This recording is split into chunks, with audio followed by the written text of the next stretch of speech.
Welcome to Behind the Curtain, Nashville's movers, shakers, and tastemakers. Brought to you by Chord Real Estate, your key to the heart of Nashville. I'm Steve Luther alongside my co-host Van Hoy. Here we peel back the layers of Nashville's vibrant scene, sitting down with the innovators, creators, and leaders who shape our city. From music to business and everything in between, we dive into the journeys that have brought them to where they are today. We're here to uncover the stories behind the success, the passion driving their pursuits, and why they've chosen Nashville as their stage. It's about the people who dream big, push boundaries, and make this city truly unique. So join us as we explore the heart and soul of Nashville through the eyes of those who know it best. Welcome. Well, in this episode of Behind the Curtain, we're joined by Benjamin Baylor, a distinguished figure in international music publishing.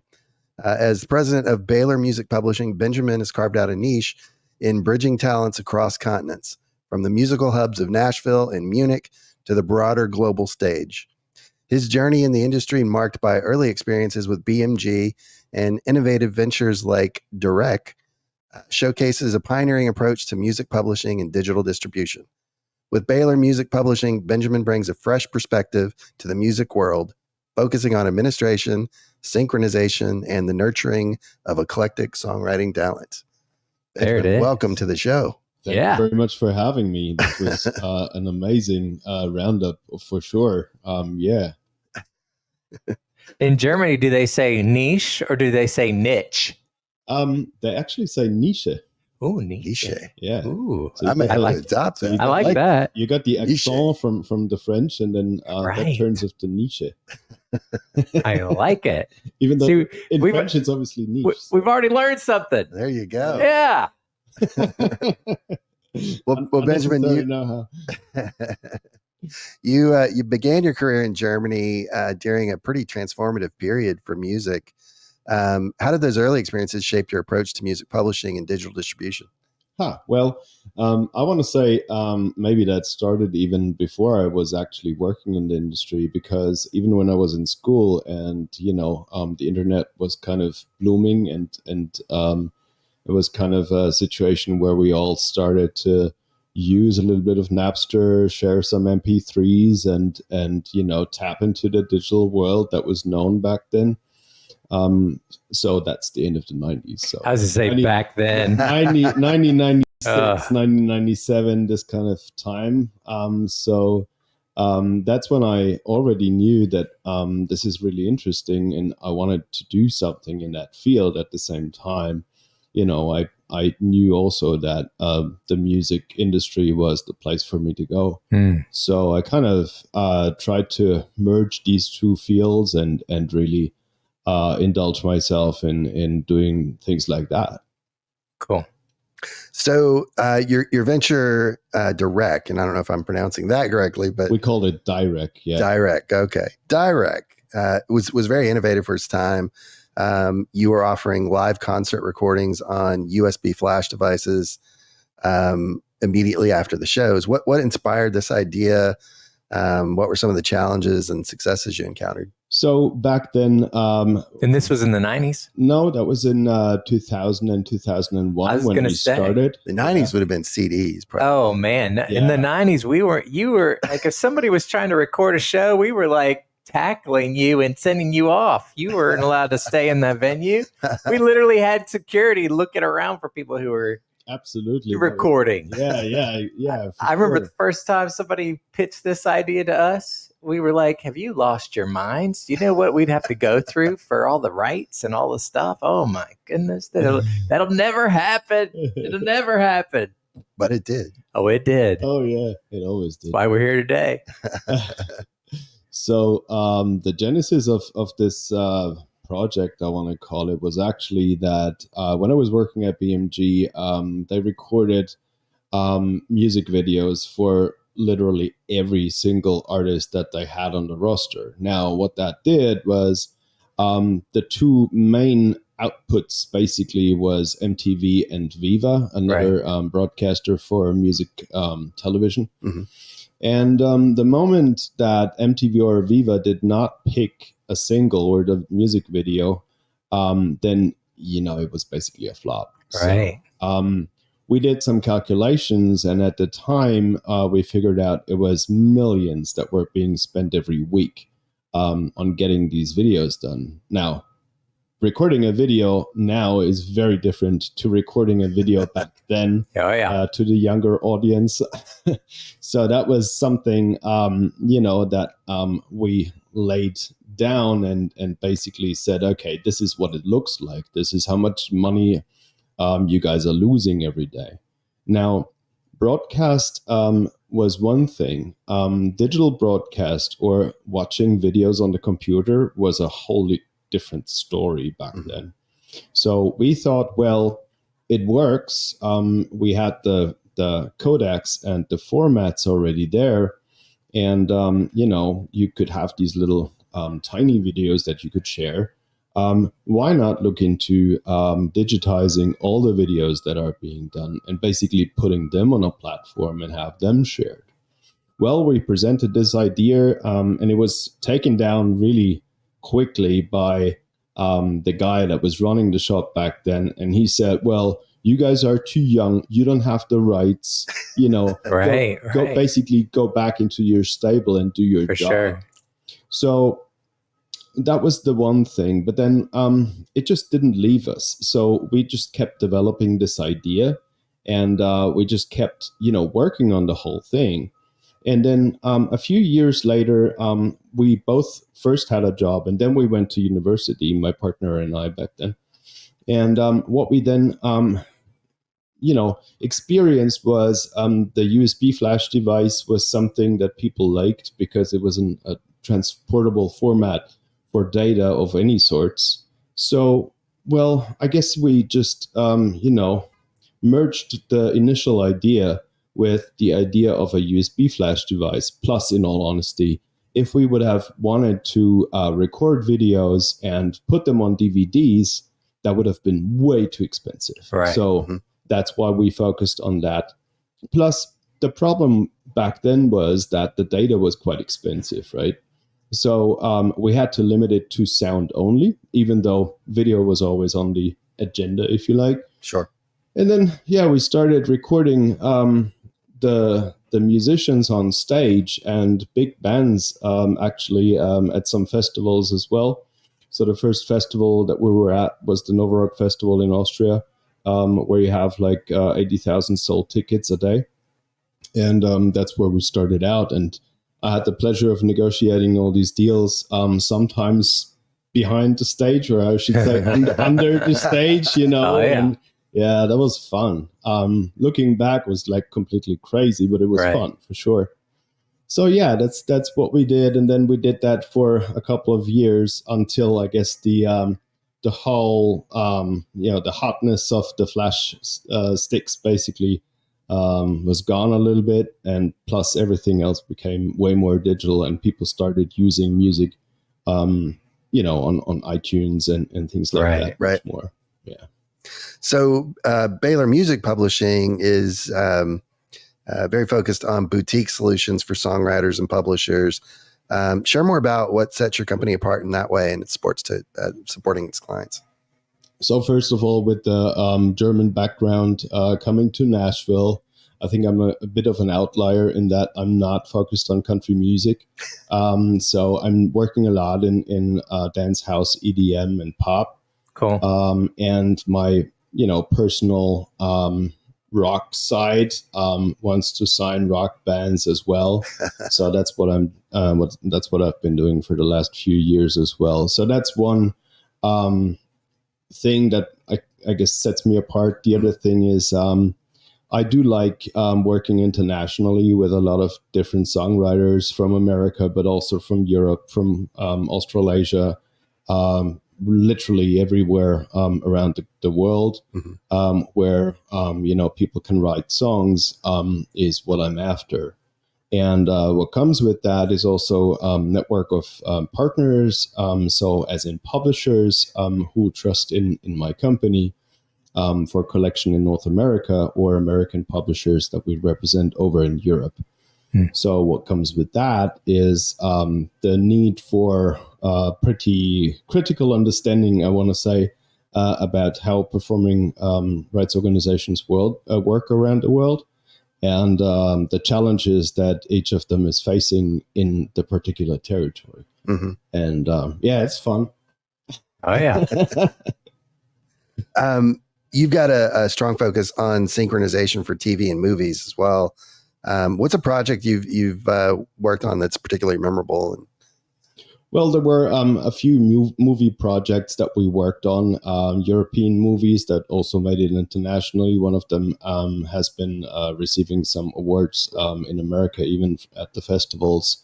So that was nice. But even some, blockbusters. We had the pleasure of contributing a few seconds of music, so that was nice as well.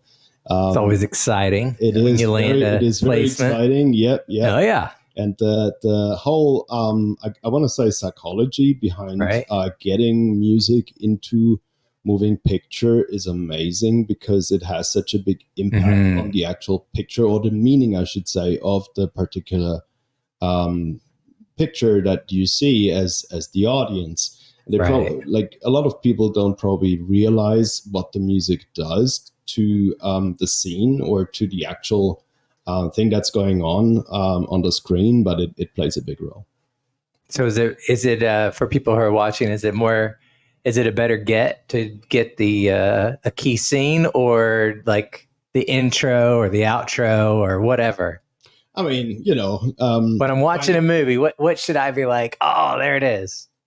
I think everyone knows what the situations are where you realize how important the music is. Right.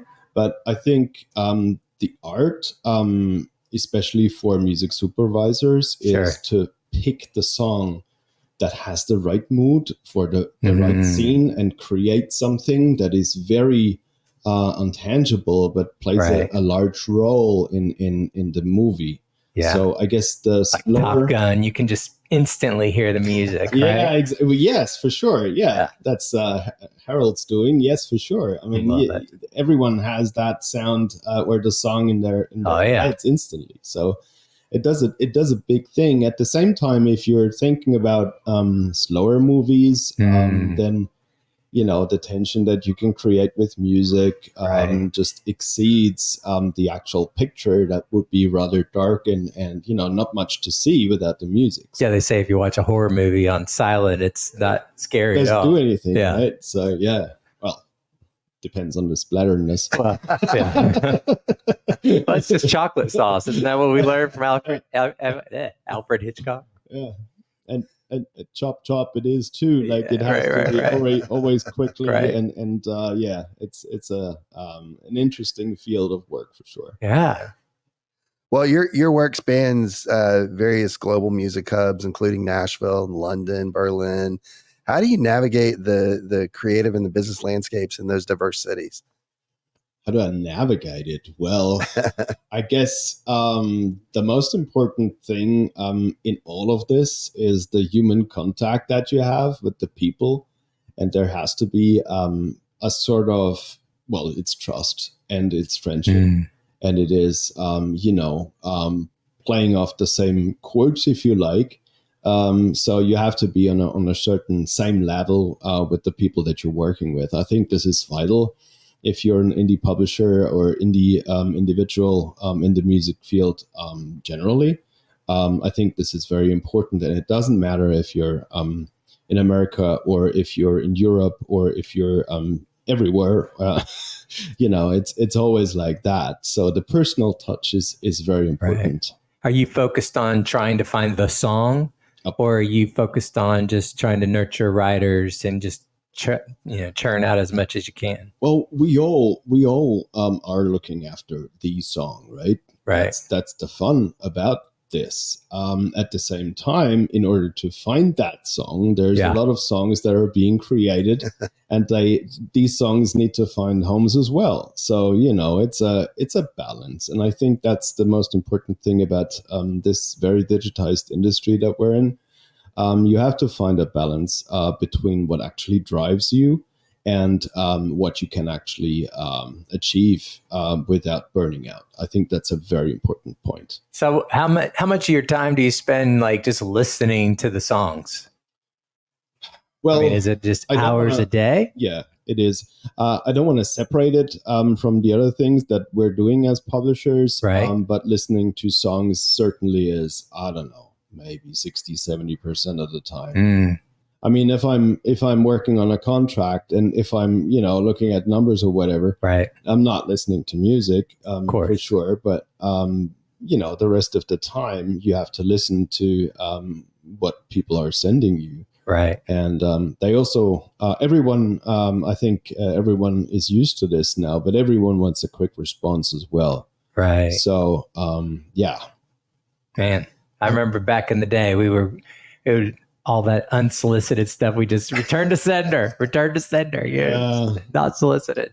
Yeah, well, I'm talking about the music that songwriters are sure, sending from your me, or writers. my partners are sending me for sync purposes and things like that. So, yeah, I mean, we're using a lot of technology to manage the large catalogs that we're representing, but at the same time, you have to know what's going on, and you have to know what is where, at least, the general direction, and because the moment we get a briefing in of whatever it is, it might be a film or an ad or just a briefing from partner companies that are looking for songs for the artists, we have to know where it is. So, yeah.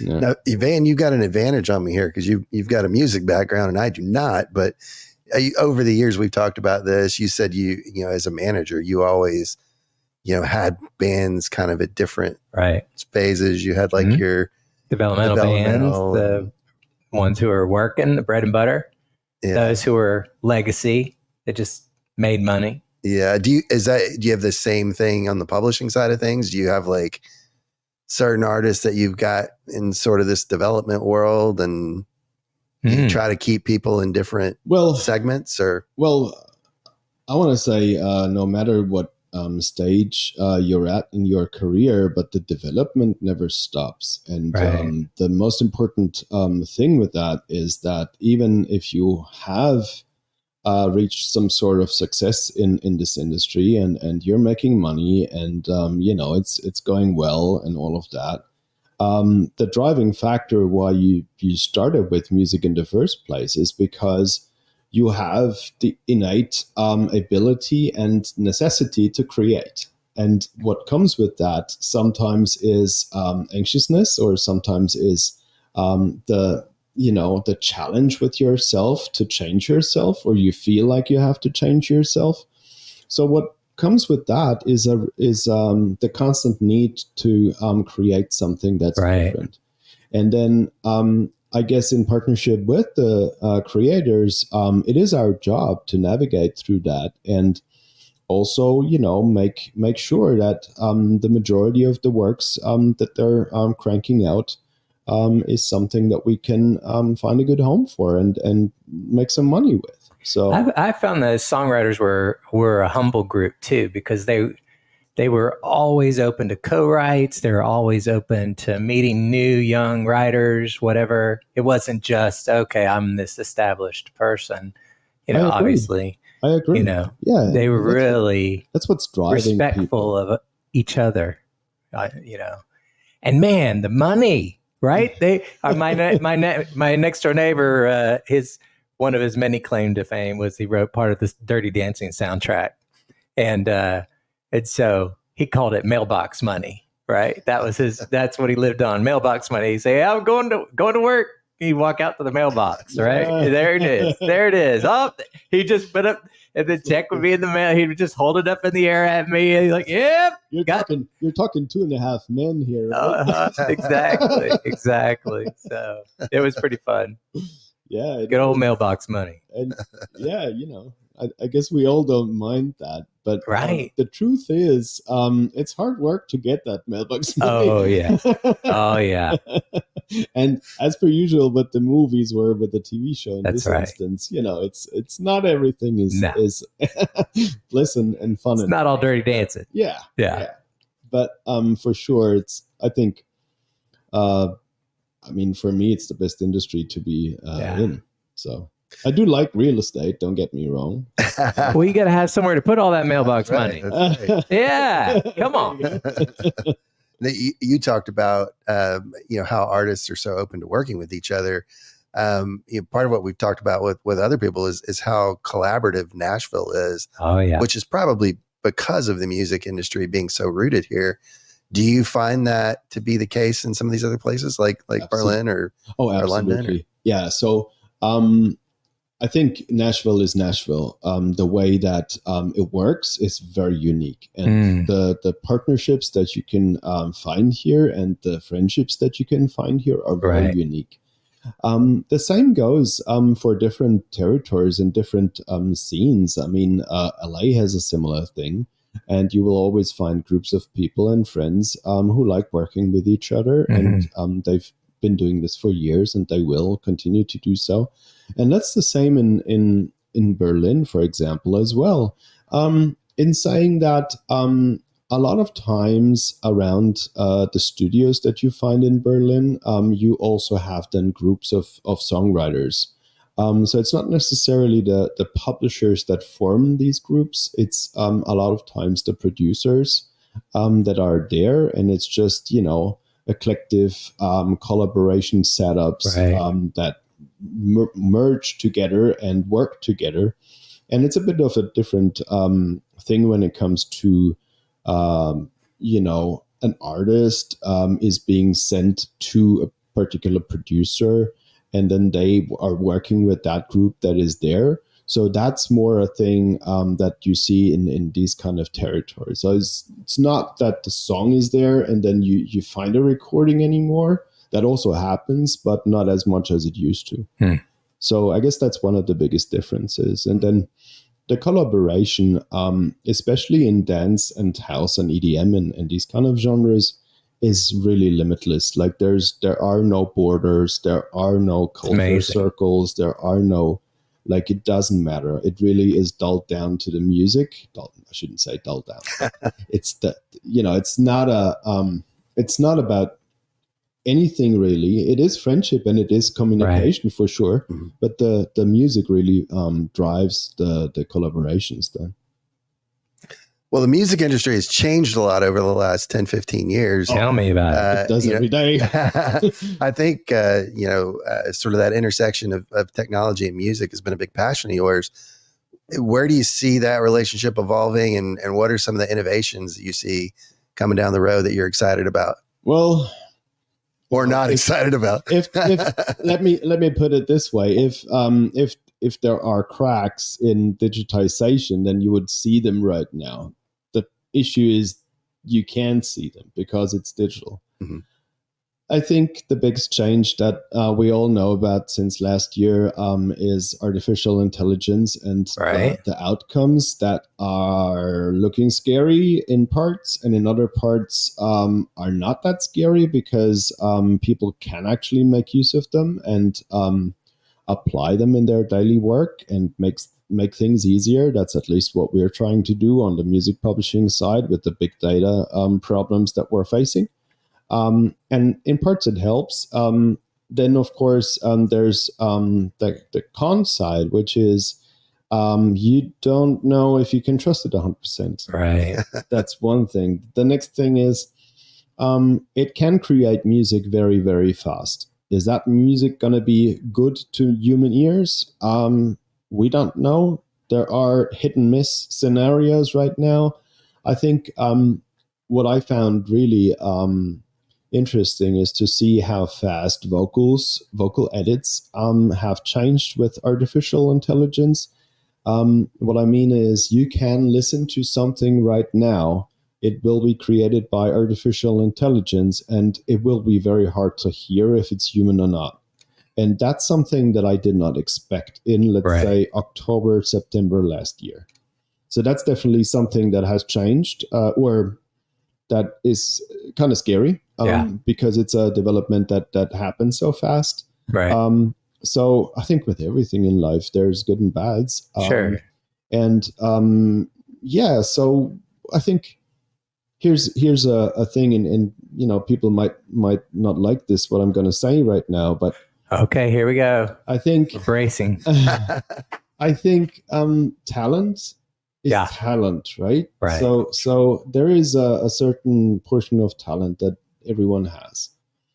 In music, I think everyone has talent. I heard the quote of the day. I heard everyone has talent. And not I don't know, not particular for, you hear that, baby? You can sing. Not for music in particular, but everyone has a talent. That's right. That's right. In some way, right? So I think the talent, the success for future talent will be to combine whatever talent they have musically with AI. Right. So I think this is going to be the interesting part where someone is going to create something that will be extraordinary and never heard before, or at least, very different to anything else that was out there. And I think that's the challenge, to really, wrap your arms around what is there and make it really something cool. But then can they do it live? That's my thing, Well, you're facing this question every day right now. That's right. That's right. You see these legacy artists come out and they can just wail, and you're like, you're 80 years old and they can wail. Then you got somebody who's 40 who can't even perform what they did 20 years ago. Yeah, and you don't even need to be 40. So true. But artists have been using, some of this deep fake technology for several years now for radio promos and that kind of thing, right? I mean, they don't. Well, and before that, with just on the onset of Pro Tools back in the day, I mean, I remember when I was doing some A&R for a label here on Music Grow, and we had somebody who sounded a dude that sounded like Celine Dion, and we were like, bring him in, and then he came. We had the big showcase, and it was just as awful as could be. It was like, oh. Yeah, even like back when Elvis was around, you had Charlie Hodges was his, the guy that handed him the scarves, but don't be talking. He could sound just like him. I heard the stories from him. From him. Okay, you heard it here. Let's switch gears a little bit. You're involved with songwriting camps across the world as well. Tell us a little bit about that. How does that work, and what's been kind of the outcome from that? So there's basically two approaches to songwriting camps. One being that a label has an artist and they want a particular set of songs written for the artist in order to create an album. Or a set of songs. No one really talks about albums anymore, but a set of songs that basically are consistent in a certain way or form. So that's one way to approach this, and we help labels facilitate that. The other way is just really for the sake of arts, or for the sake of getting new songs, especially in dance and EDM. Combining producers and top liners in a camp can be really, really a very fast and good way to get some really good outcome for songs, because what happens is that there's a certain chemistry between the writers that you cannot recreate really on a daily level, because it's a certain thing that happens when you travel and you get to a certain spot, and that spot might be nice, it might have a spa, and it might be just a feeling of relaxation of some sort, and that just basically triggers creativity. And what comes with that is also I think it's just the impulse of creating something that wasn't there before. And the energy plays a big role in this. And then I'm not being esoterical, but we all know how it feels when the family gets together. We all know how it feels if you have a certain community that you meet every weekend, sports or religion or whatever it is. So this is a certain I'm going to call it magic that happens there, where then a certain outcome is achieved. Mm-hmm. The good thing for labels and music publishers alike, so I'm turning into the commercial chair here, is that you get a tape that you can work with afterwards. Right. So you get a not a full production, but a solid production from a day of work. So that's really something that drives us to do the songwriting camps. How often are you out there with them? Not often enough, because I love it. Do you? And of course, yeah, because I'm a nerd mostly, right? So everybody calls themselves a nerd anymore. I have to sit. I have to sit behind the computer and do the things you do these days on a computer every day. So of course I feel very good if I actually see songwriters do the thing and sit with them at night and at dinner and we talk about whatever. Of course that's a very nice thing. And unfortunately I don't have the time to be at every single camp we're doing. Right. But I'm trying to at least go to the places at least once a year to see what's going on. Cool. So you're also active on the board of the German Music Publishing Association and ICMP. How do you advocate for rights and interests of music publishers and songwriters on a global scale? What's that? Sorry? How are you able to advocate for rights and interests of music publishers and songwriters globally? Just your involvement with those organizations. So a lot of the things that we're discussing on the publishing association level has to do with the PROs or the CMOs around the world, and they are all interconnected already anyway. Right. The issues might have a bit of a different reality in each territory, but in general, the issues are kind of similar. So with that, what we're doing with the German publishers, we basically collect and help them navigate through the issues that we're all having. And this is not to be negative on PROs, but we're all dealing with a lot of data. Right. And it is not easy to keep a straight line through all of this. Mm-hmm. So this is why we're all working together in order to make this data world better. So that's the general approach, right? And then we're working with ICMP, which is basically the umbrella organization that combines all of the or the majority of the publishing associations from around the world in order to exchange these experiences and work more on an international level and find solutions. And also, find the numbers. Bring the numbers together so we can talk to politicians so that they realize how culture actually has a number to it. So that might be, for example, it might be easier in the movie industry when you have box office numbers.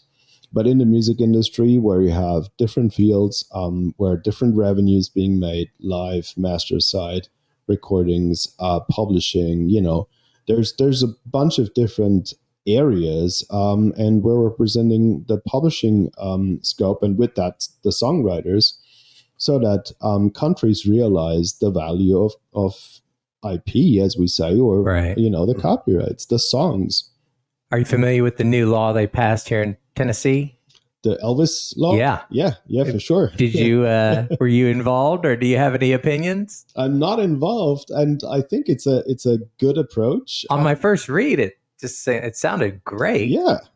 I'm actually you never know what happy. Unintended consequences are, but that's laws. Always, but, yeah, I mean, but it sure sounded like a good idea. Yeah, I mean, I've been following the artificial intelligence laws around the world as much as we can, and I think the development in general has been quite good.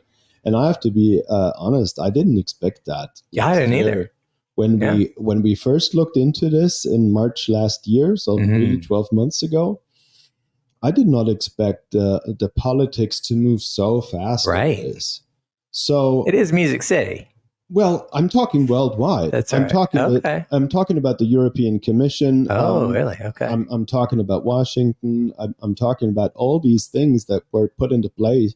Gotcha. Place and play over the course of the last few months. So, I'm positively surprised how the whole world is moving with or against artificial intelligence. We don't know yet, right? Right.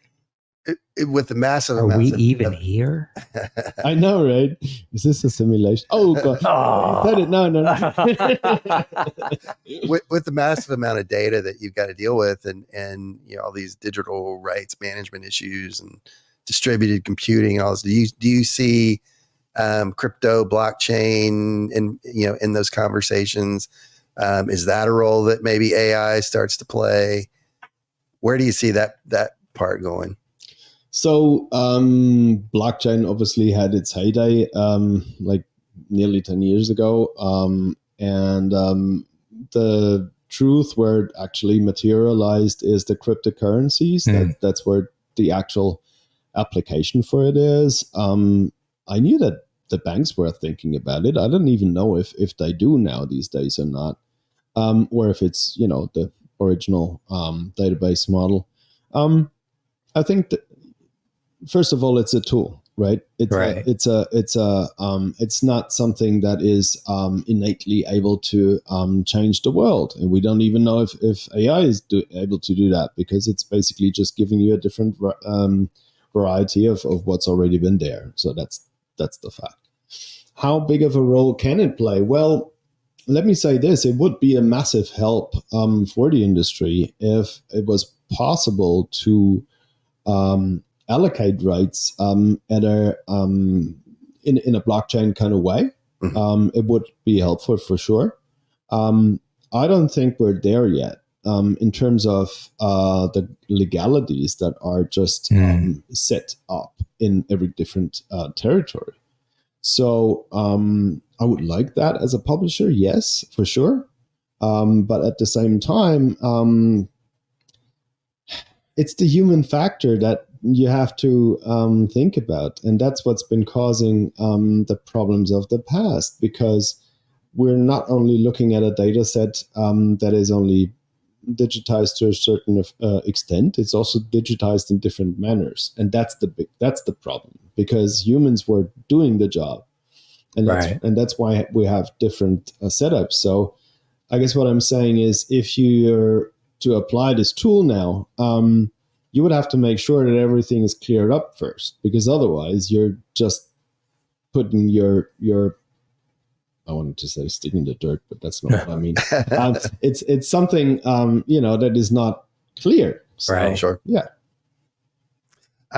What does Baylor Music Publishing have coming up? What are your projects that you're excited about? So there's a band that I signed just recently.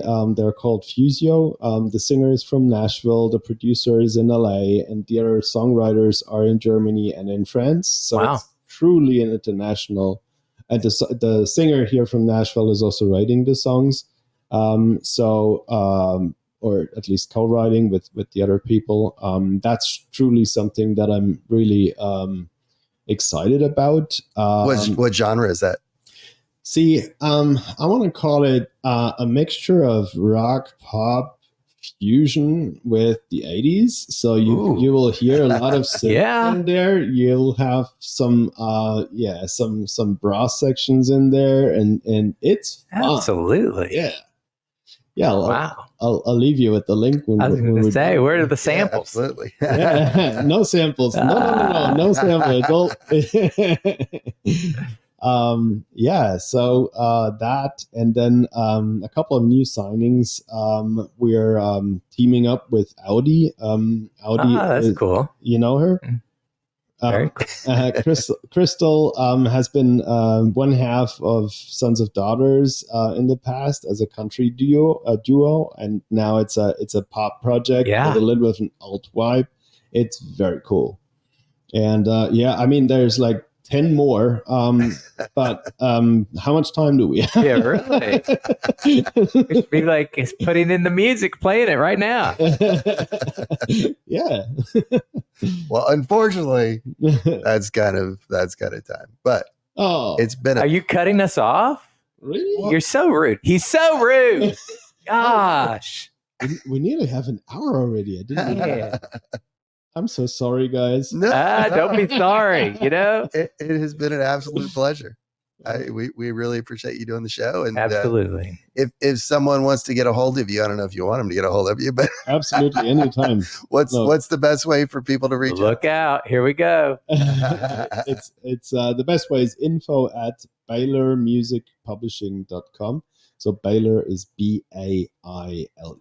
And we'll have a link, right? Yeah. Somewhere. Probably do that. Yeah. Somewhere there, Yeah. somewhere. Put a link in there. Hey, Is that not to self? love it. That's note to post-production people. Gotcha. Yeah. There you go. Well, it's been a pleasure. Likewise. Thanks for coming, and we'll see you guys next time. Thank you so much for having me. Well, that's a wrap on today's episode of Behind the Curtain, Nashville's Movers, And Shakers. tastemakers. We hope you've been inspired by the stories of passion, perseverance, and innovation right here in Nashville. A big thank you to our guests for sharing their journeys and to you, our listeners, for joining us. And of course, our gratitude to Chord Real Estate for making this conversation possible. Don't forget to follow or subscribe to our podcast on your favorite did I just platform. Thank us? Yes, you did. Oh, I guess I did. Well, thank us. Okay. Like I was saying. Oh, yeah. Go Don't ahead. forget to follow or subscribe on your favorite platform to catch every episode and hit that notification bell. We've got plenty more fascinating guests lined up, ready to share their insights and inspirations. And we love hearing from you. So reach out to us with your thoughts, questions, or suggestions for who you'd like to hear from next. Until next time, keep chasing your dreams and making your mark in Nashville. Oh, my goodness. Am I Remember, talking to Casey It's the Kasem? people behind the scenes that make the city shine. I love it. Take care. See you behind the curtain.